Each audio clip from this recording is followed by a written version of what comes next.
What do you remember from that game in 2020? We tied. It wasn't very fun. Are you, I was thinking about this, are you kind of upset that Fletcher Cox isn't playing anymore? I can't say that, no. He's a great player, always was. Always disruptive, so I'm glad he's retired. But was there a part of you that maybe wanted to kind of maybe get back after the hit in 20?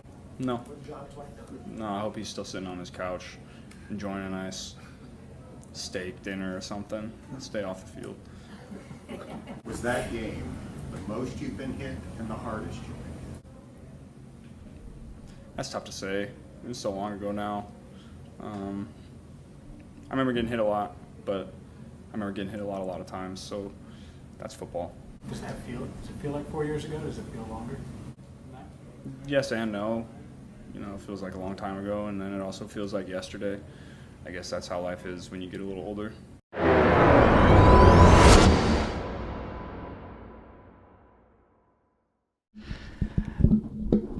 Yes, sir. Yes, sir. Yes, sir. Lil Brunson back at you with the back at you, and I'm the best reporting on the Eagles. Before we get into the meat and potatoes, I got to let you know this video was brought to you by BetUS. Big BetUS in the building, man. I'm telling you, man, the best personalized betting odds you're going to get out here, man. You only going to get it here with BetUS, man. Use code YouTube150.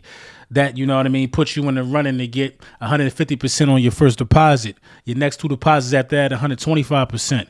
Personalized sport betting agent, whatever you want, man. BetUS is definitely going to put you at the forefront of being successful this football season.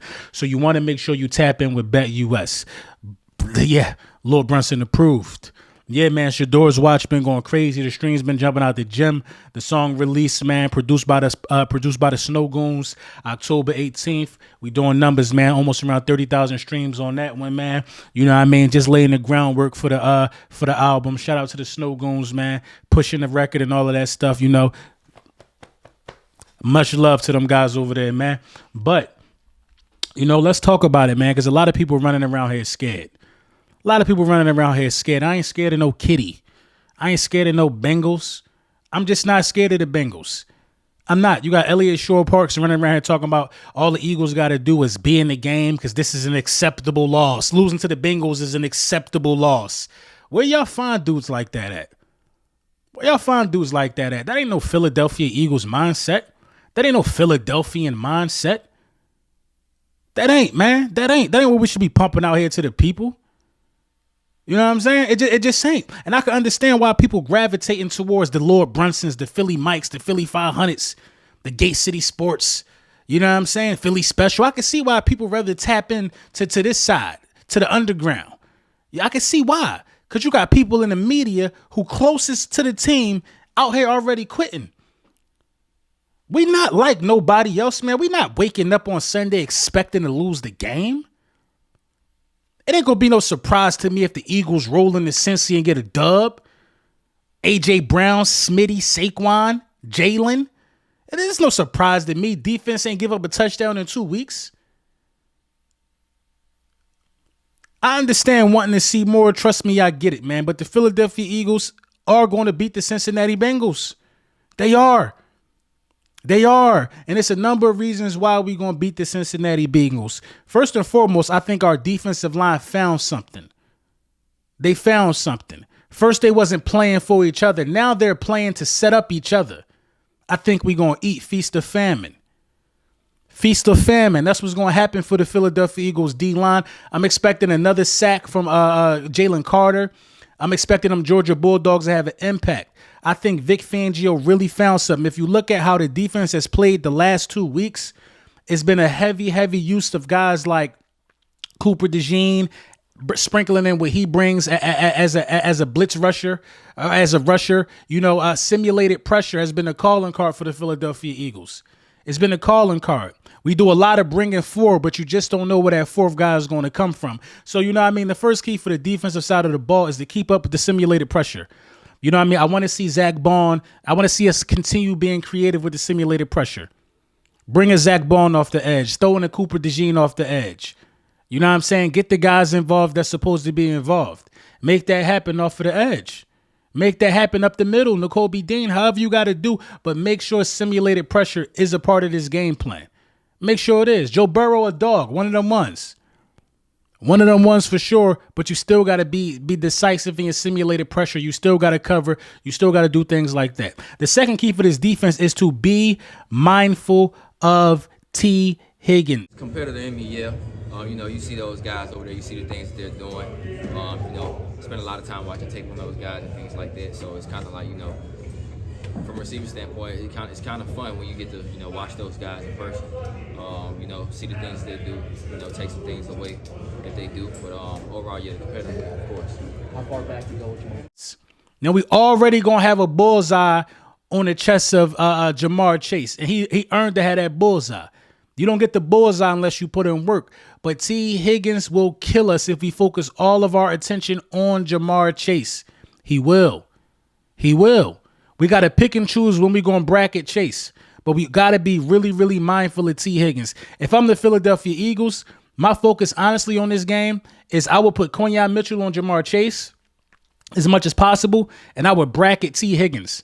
I would make sure that we keep an eye on T. Higgins. I would make sure we keep an eye on T. Higgins because he's not going to beat us. If Chase going to beat us, we're going to live and die by that. The third key to victory is stopping the run. Stopping the run. The Bengals ain't sweet. We're not going to act like they sweet, but we're not going to act like they good. What if they done for real, for real? What if the Bengals done for real to make us say, all right, yeah, they definitely going to beat us? People running around acting like we got a puncher's chance. We a better football team than the Bengals. In its totality, we're a more talented roster than the Bengals. And I would argue that we got a better coaching staff than the Bengals do. A better coaching staff than the Bengals do. We can't come out this game trying to start off slow. We got to find a way to manufacture some points within the first two offensive drives. It got to be done in this game.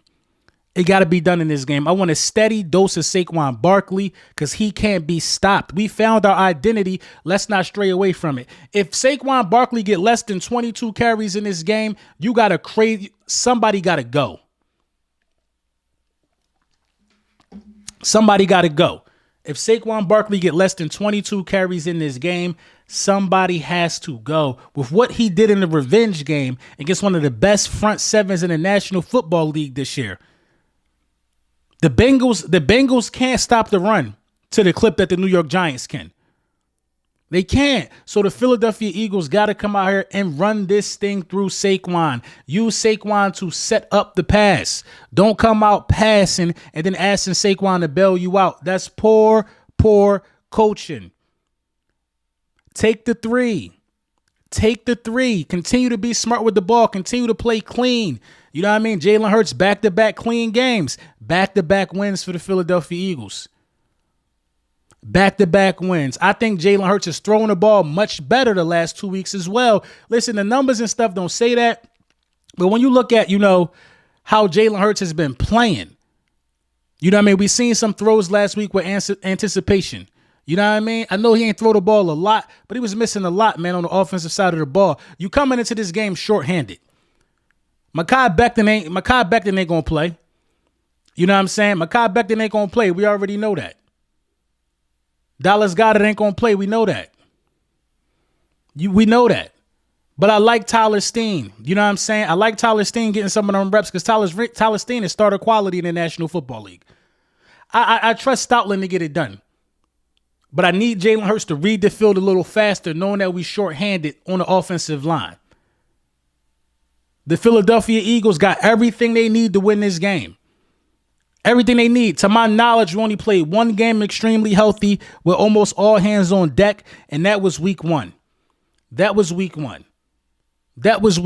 Somebody asked me on Twitter, you know what I mean? The Philadelphia Eagles ain't really show nothing. Man, I don't know what y'all watching, bro. We showed that we could fight through adversity. We missed multiple stars. We missing stars every week. We missing a star. And we 4-2. Should only have one loss if Saquon Barkley don't drop that pass. One loss.